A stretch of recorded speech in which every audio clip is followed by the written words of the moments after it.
Hi guys, 14th Prime here, back with another custom review. And today we're looking at the Transformers Shattered Glass Whirl. Now, it's another figure that I custom painted, of course, custom. As you can see, it's using the Generations Thrilling 30 mold of Whirl. And, yeah. Actually, originally, I wasn't even intending to use this mold. It was going to be the Fall of Cybertron Whirl, just to get a bit of differentiation, but it ended up being this, and I'm actually fine with it. So you can see I mainly did a dark blue, light blue, and pink. I kept the yellow there, the orange cockpit, and the black there. And the yellow back here too. And it's, oh, I also did some gunmetal here and there. And it's pretty much, you see some of the original colors, but I mean, I couldn't paint all that, it's just scratch off. So I'll point to that, you know. So, the cockpit still does open, it's just, why bother? I didn't really paint the inside of that or anything, I just painted like that and paint the seats or anything, because why bother with the cockpit? Blades, of course, you know, they still spin, but not actually spin. It's like Studio Series Blackout. They spin, but not really. This, though, that does. If you hear any noises of wind, it is extremely windy outside today, so just so you know. But I actually got these colors from a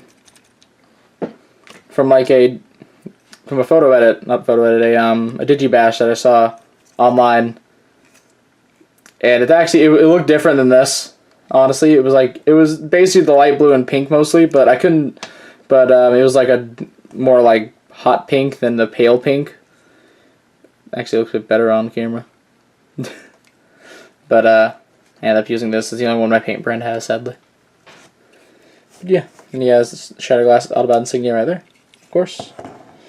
And since, well, this figure is like, what, 5 years old at this point? And 2, this is a custom review. We use it under transformation here. So, without further ado, let's go from Whirl in his helicopter mode.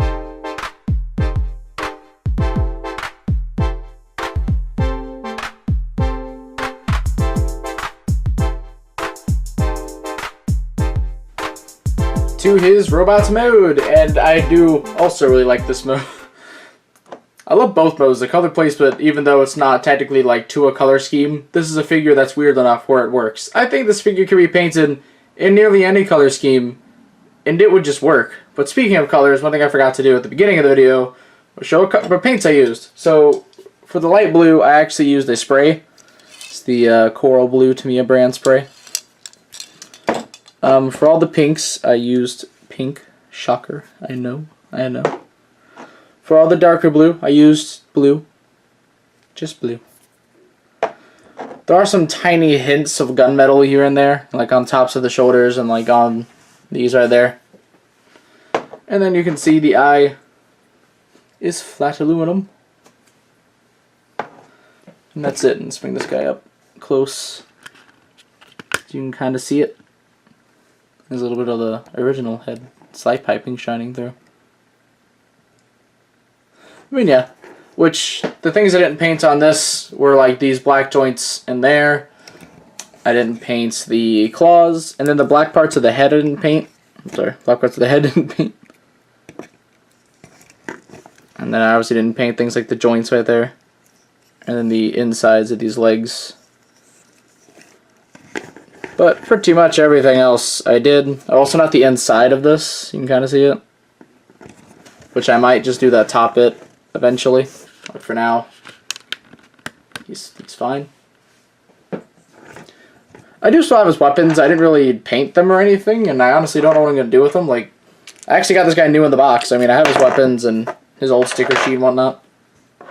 Oh, I also forgot to mention, I took a panel lining marker actually and did these little shapes. Because I wanted to paint the legs with something, but I'm like, it'll probably look better just being outlined.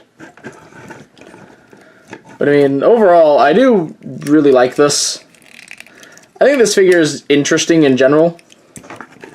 It's a weird but nice blend for Whirl, and plus it's like, it kind of put Whirl back on the map, you know? In IDW. He got used and whatnot, and even though in the comics he technically was the one that just kind of started the war.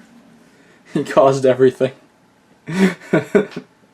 Also, there's like bits of the insides of these I didn't really paint. Just because whenever I sprayed it, it didn't really get that, but I was like, it's not that big of a deal. But overall, I do like this custom. There's always been like an interesting body to me. Whirl has a very interesting body type, and I think, again, I could have painted this in any color scheme, and it just would have worked. That's how weird this figure is. But yeah, I also wrote a bio, by the way. I like how I did with my my Shatterglass Decepticon combiner, which I'll leave in the description below. So if you want to read a little bio for him, it's there. And that's pretty much all I have to say. So please be sure to check out my channel for video reviews, and please don't forget to subscribe. You can also check out my Tumblr, link in the description below. And this is the 14th Prime, signing out.